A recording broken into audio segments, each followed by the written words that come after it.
அனைவருக்கும் வணக்கம். பஞ்சாயத்து செக்ரட்டரி, கிராம ஊராட்சி செயலாளர் அந்த பதவிக்கான நேர்முக தேர்வு 15 மதிப்பெண்களுக்கான ஒரு முதல் வீடியோ. இதில் என்னென்ன கொடுத்துருக்கோம் அப்படின்னா, கிராம ஊராட்சி தொடர்பான 6 முதல் 10ஆம் வகுப்பு வரை இருக்கக்கூடிய சமூக அறிவியல் பாடத்தில் இருக்கக்கூடிய அத்தனை டீட்டெயில்டான இன்ஃபர்மேஷனையும் உங்களுக்கு நேர்காணலுக்கு உதவும் வண்ணம் கொடுக்க போகிறோம். முதல் பாயிண்ட்டு, கிராம ஊராட்சினா என்ன? கிராமங்களில் செயல்படும் உள்ளாட்சி அமைப்பு தான் கிராம ஊராட்சி என அழைக்கப்படுது. கிராம ஊராட்சினா என்ன சொன்னேன்? கிராமங்களில் செயல்படும் உள்ளாட்சி அமைப்பு. அதென்ன உள்ளாட்சி அமைப்பு அப்படின்னா, மக்கள் தொகைக்கேற்ப மக்களுடைய அடிப்படை தேவைகளை நிறைவு செய்யவும் அவங்களுடைய சுதந்திரமான வாழ்க்கையை செயல்படுத்துறதுக்கு உதவும் ஒரு அமைப்பு தான் உள்ளாட்சி அமைப்பு. இது கிராமங்களில் செயல்படுறதுனால இது கிராம ஊராட்சி அமைப்பு என அழைக்கப்படுது. இதற்கு முன்னாடி பிற்கால சோழர்கள் உத்தரமேரூர் கல்வெட்டில் உள்ளாட்சி அமைப்புகள் பற்றி குறிப்புகள் இருக்கும். இதான் முதல் பாயிண்ட்டு. இதில் ஒரு தலைவர் மற்றும் பகுதி உறுப்பினர்கள் மக்களால் தேர்ந்தெடுக்கப்படுவாங்க. அதாவது கிராம ஊராட்சியில் ஒரு தலைவர் மற்றும் கவுன்சிலர்கள் இவங்க எல்லாமே வயது வந்தோர் வாக்குரிமை அடிப்படையில் தேர்ந்தெடுக்கப்படுவாங்க. அதென்ன வயது வந்தோர் வாக்குரிமை அப்படின்னா, 18 வயது நிரம்பியவங்க. அவங்களோட பதவி காலம் பார்த்திங்கன்னா 5 ஆண்டுகள். சரி சார், இந்த கிராம ஊராட்சினா எப்படி அப்படின்னா, 500க்கும் மேற்பட்ட மக்கள் தொகை கொண்டதான் கிராம ஊராட்சியாக செயல்படும். புரியுதுங்களா? இது உள்ளாட்சி அமைப்புகள் எங்கே முத கொண்டு வரப்பட்டதுன்னா 1952 ஏப்ரல் 24 ராஜஸ்தானில் கொண்டு வருவாங்க. அதான் தேசிய ஊராட்சி தினம். அப்போ பாயிண்ட் நம்பர் 1, தேசிய ஊராட்சி தினம் எப்போது கடைபிடிக்கப்படுகிறது? ஏப்ரல் 24. சரி சார், இது பிரிட்டிஷ் காலகட்டத்தில் இருந்துச்சா அப்படின்னா கண்டிப்பாக இருந்துச்சு. பிரிட்டிஷ் காலகட்டத்தில் பார்த்திங்க அப்படின்னா உள்ளாட்சி அமைப்புகளுக்குன்னு ஒரு தனியாக ஒரு சட்டம்லாம் கொண்டு வந்திருந்தாங்க. அந்த சட்டத்தை கொண்டு வந்தது யார் அப்படின்னா ரிப்பன் பிரபு. புரியுதுங்களா? மேற்கத்திய நாடுகளோட மக்களாட்சி முறையின் அடிப்படையில் தான் 19ஆம் நூற்றாண்டோட இறுதி பகுதியில் இந்தியாவில் உள்ளாட்சி அமைப்புகளுக்கு நவீன சட்டங்கள் கொண்டு வரப்பட்டது. அப்படி கொண்டு வந்தது யார் அப்படின்னா ரிப்பன் பிரபு. அதனால தான் அவரை உள்ளாட்சி அமைப்புகளின் தந்தை என அழைக்கப்படுகிறார். அப்போ பாயிண்ட் நம்பர் 2, உள்ளாட்சி அமைப்புகளின் தந்தை யார்? ரிப்பன் பிரபு. புரியுதுங்களா? இப்போ 2 பாயிண்ட் சொல்லியிருக்கேன். உள்ளாட்சி அமைப்புனா என்ன, உள்ளாட்சி தினம் எப்போ கொண்டாடப்படுது, தேசிய ஊராட்சி தினம் எப்போ கொண்டாடப்படுதுன்னு சொல்லியிருந்தேன். உள்ளாட்சி அமைப்புகளின் தந்தை என அழைக்கப்படுவர் யாருன்னு சொல்லியிருந்தேன். தற்போது தமிழ்நாட்டில் எத்தனை கிராம ஊராட்சிகள் இருக்குது அப்படின்னா 12525 கிராம ஊராட்சிகள் இருக்குது. 12525 கிராம ஊராட்சிகள் இருக்குது. இதோட முக்கியமான பணிகள் என்னென்ன அப்படின்னா, கிராம தெருவில் உள்ள தெரு விளக்குகளை பராமரிக்கிறது, சந்தைகளின் திருவிழாக்களை நடத்துறது, மரங்கள் நடுறது, விளையாட்டு மைதானங்களை பராமரித்தல், வண்டிகள் நிறுத்தப்படும் இடங்களில் உள்ள வாகனங்கள் மற்றும் இறைச்சி கூடங்கள், கால்நடைகளின் கொட்டைகள் ஆகியவற்றை பராமரிக்கிறது, வரி வசூல் செய்கிறது, பொருட்காட்சி நடைபெறும் இடங்களை கட்டுப்படுத்துதல். இதெல்லாமே விருப்பமான பணிகள் கிராம ஊராட்சிக்கு. இது முக்கியமான செயல்பாடுகள் என்ன? What are the basic needs? என்ன உங்களோட அடிப்படை தேவை? கிராம ஊராட்சியோட செயல்பாடு என்ன அப்படின்னு கேட்பாங்க. குடிநீர் வழங்குதல், தெருவிளக்குகளை பராமரிக்கிறது, சாலையை பராமரிக்கிறது, கிராம நூலகங்களை பராமரிக்கிறது, சிறிய பாலங்களை பராமரிக்கிறது, வீட்டு மனைகளுக்கு அனுமதி அளித்தல், வடிகால் அமைப்புகளுக்கு பராமரித்தல், தொகுப்பு வீடுகளை கட்டி கொடுத்தல், தெருக்களை சுத்தம் செய்தல், இடுகாடுகளை பராமரித்தல், பொது கழிப்பிட வசதிகளை பராமரித்தல். இதுதான் அவசியமான பணிகள். அப்போ கேட்பாங்கப்பா, தெளிவாக நீங்கள் இந்த 15 மார்க் இன்டர்வியூக்கு கண்டிப்பாக நீங்கள் இதெல்லாம் படிச்சுட்டு தான் போகணும். ஏன்னா நீங்கள் தான் ஊராட்சி செயலாளரை செயல்படுவீங்க. அப்போ அதற்கு அந்த ஊராட்சி அடிப்படையோட நோக்கம் என்ன அப்படின்னு கேட்பாங்க பொதுமக்களுக்கு.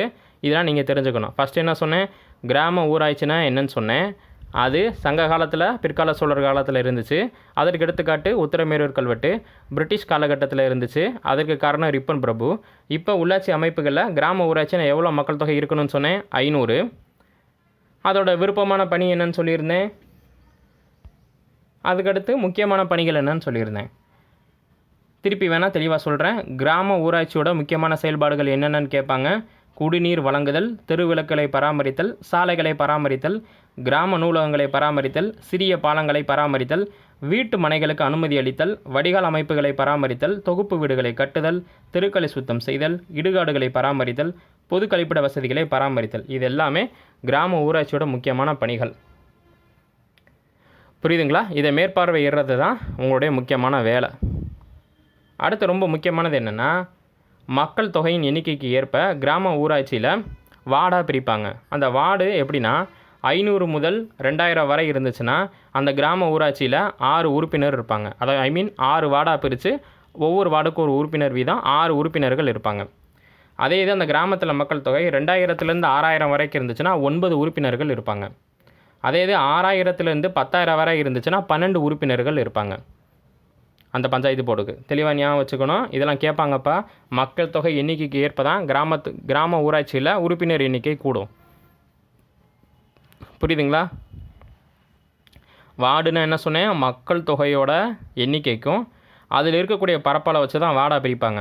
அப்படி 500 முதல் 2000 மக்கள் தொகை இருந்துச்சுன்னா அங்கே கிராம ஊராட்சியில் 6 உறுப்பினர் இருப்பாங்க.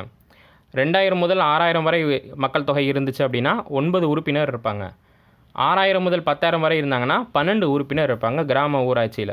இதெல்லாம் கண்டிப்பாக நீங்கள் தெரிஞ்சிருக்கணும். கேள்வி கேட்பாங்க. நான் தெளிவாக சொல்லிட்டேன். கிராம ஊராட்சி வார்டுகளின் எண்ணிக்கை குறைந்தபட்சம் எவ்வளோ இருக்கணும்? 2 வார்டு இருக்கணும். அதிகபட்சம் எத்தனை வார்டு இருக்கலாம்? 5 வார்டு இருக்கலாம். புரியுதுங்களா? குறைந்தபட்சம் 2 வார்டு, அதிகபட்சம் 5 வார்டு இருக்கலாம்.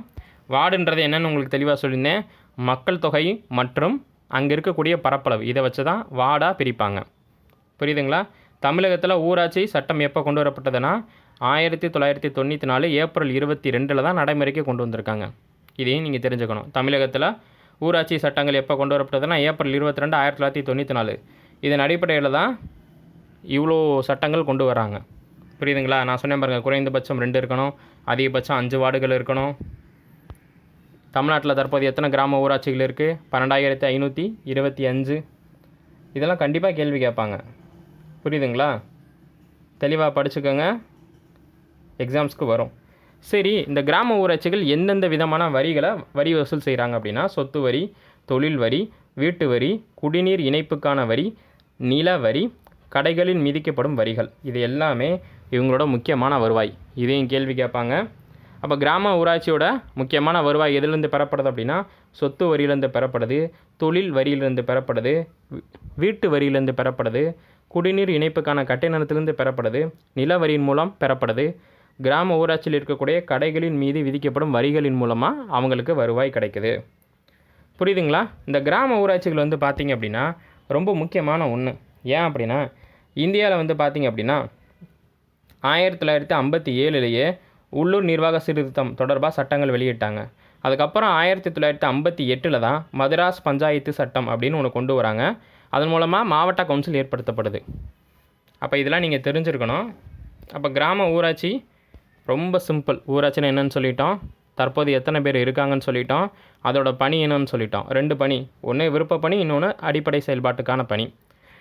அடுத்து வார்டு எப்படி பிரிக்கிறாங்க, வார்டில் எத்தனை கவுன்சிலர்ஸ் இருப்பாங்க, அந்த கவுன்சிலரை யார் யார் தேர்ந்தெடுப்பாங்க, எப்படி தேர்ந்தெடுப்பாங்க, எல்லாம் டீட்டெயிலாக சொல்லிட்டோம். அடுத்து ரொம்ப முக்கியமானது என்னென்னா, கிராம ஊராட்சியோட 3 டயர்ஸ், அதாவது 3 அடுக்கு பஞ்சாயத்து இருக்கும்.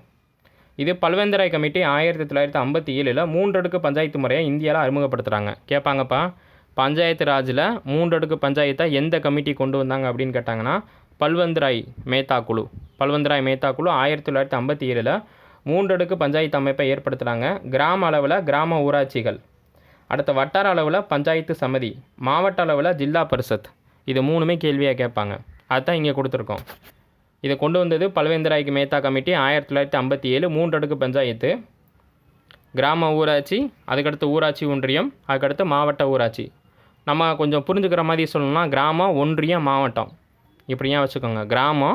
கிராமங்கள் பல வார்டுகள் சேர்ந்தது கிராமம், பல கிராமங்கள் சேர்ந்தது ஊராட்சி ஒன்றியம், பல ஊராட்சி ஒன்றியங்கள் சேர்ந்தது மாவட்டம். இந்த 3 டயரை கொண்டு வந்தது 1957 பல்வேந்தராய் கமிட்டி. இதுவும் கொஸ்டின்ஸாக ரைஸ் பண்ணுவாங்க. அடுத்து ரொம்ப முக்கியமான சீர்திருத்தம் என்னென்னா, இந்த உள்ளாட்சி அமைப்புகளில் பெண்களுக்கு தனி இடஒதுக்கீடு கொடுத்துருக்காங்க. எந்த சட்டத்தின் அடிப்படையில்னா, தமிழ்நாடு முனிசிபல் திருத்த சட்டம் 2016 அடிப்படையில் 33% இருந்த தனி ஒதுக்கீடை 50% மாற்றிருக்காங்க உள்ளாட்சி அமைப்புகளில். ரொம்ப முக்கியமான ஒரு கேள்வி. அப்போ உள்ளாட்சி அமைப்புகளில் பெண்களுக்கு 1/3 வழங்கப்பட்டுள்ளது. அதாவது 33% இருந்ததை 50% எந்த சட்டத்தின் அடிப்படையில் மாற்றிருக்காங்கன்னா தமிழ்நாடு முனிசிபல் திருத்த சட்டம் 2016. இது இந்திய அரசியலமைப்பு பகுதி 4ல் வைக்கப்பட்டிருக்கும். இதுதான் முதல் வீடியோ இந்த நேர்காணலுக்கு தொடர்பானது. அதுக்கடுத்து நேர்காணல் தொடர்பான கரண்ட் அஃபேர்ஸ் வீடியோ வரும். அதாவது 2025, 2024, 2023 இந்த 3 ஆண்டுகளில் குடியரசு தினம் மற்றும் சுதந்திர தினத்தில் சிறந்த உள்ளாட்சி அமைப்புகள் தேர்ந்தெடுக்கப்படும். கிராம ஊராட்சி எதற்காக கொடுத்தாங்க, யார் வாங்கினா, அது எவ்வளோ பரிசு தொகை, இதெல்லாம் கேள்வியாக கேட்பாங்க, ஞாபகம் வச்சுக்கணும். அது மட்டும் இல்லாமல் ஒரு வருடத்தில் 4 முறை கிராம சபை கூட்டங்கள் நடக்கும். அந்த கூட்டத்தை நடத்த வேண்டியது கிராம செயலாளர், அது மீன் ஊராட்சி செயலாளரோட பொறுப்பு. வருடத்திற்கு 6 முறை நடைபெறும். ஸ்கூல் புக்கில் 4 முறைன்னு இருக்கும். இப்போ அப்டேட் படி 6 முறை. அது அடுத்த வீடியோவில் கொடுக்குறோம். ரொம்ப முக்கியமான வீடியோ. இன்ட்ரிக்கு போகிறவங்க இந்த வீடியோ ஒரு டைம் ரீகால் பண்ணி பார்த்துக்கோங்க. தெளிவாக சொல்கிறேன். கிராம ஊராட்சினா என்ன அப்படின்னு கேட்பாங்க, அதோட பணிகள் என்னன்னு கேட்பாங்க, அதுக்கான வருவாய் என்னென்னு கேட்பாங்க. நீங்கள் அதை பற்றி என்னென்ன தெரிஞ்சுக்கிட்டீங்கன்றதை இந்த வீடியோவில் இருக்கிறத ஒரு 4 பாயிண்ட் சொன்னாலே உங்களுக்கு போதும். டீட்டெயில்டாக உங்களுக்கு 15க்கு 10 மதிப்பெண்ணுக்கு மேலே கொடுத்துருவாங்க. தெளிவாக சொல்கிறேன். கிராம ஊராட்சி பணிகளை மேற்பார்வையிடுறதான் இந்த செயலாளரோட வேலை. முக்கியமாக விருப்ப பணிகள் இருக்குது, அடிப்படை பணிகள் இருக்குது. இதெல்லாம் கேட்பாங்கப்பா, ஞாபகம் வச்சுக்கோங்க. அது மட்டும் இல்லாமல் இந்த உள்ளாட்சி அமைப்பு சங்க காலத்தில் இருந்துச்சான்னு கேட்பாங்க. இருந்துச்சு. குடை ஒலை முறை பிற்கால சோழர்களில் அதை சொல்லக்கூடிய கல்வெட்டு எது? உத்தரமேரூர் கல்வெட்டு. பிரிட்டிஷ் காலகட்டத்தில் இருந்துச்சுன்னா ஆமாம், அதை கொண்டு வந்தவர் ரிப்பன் பிரபு. இவ்வளோ டீட்டெயில்டாக சொல்லணும்ப்பா. இது முதல் வீடியோ. இதுக்கு அடுத்து இன்னொரு வீடியோ வரும். அது இன்னமும் கொஞ்சம் தெளிவாக இருக்கும்.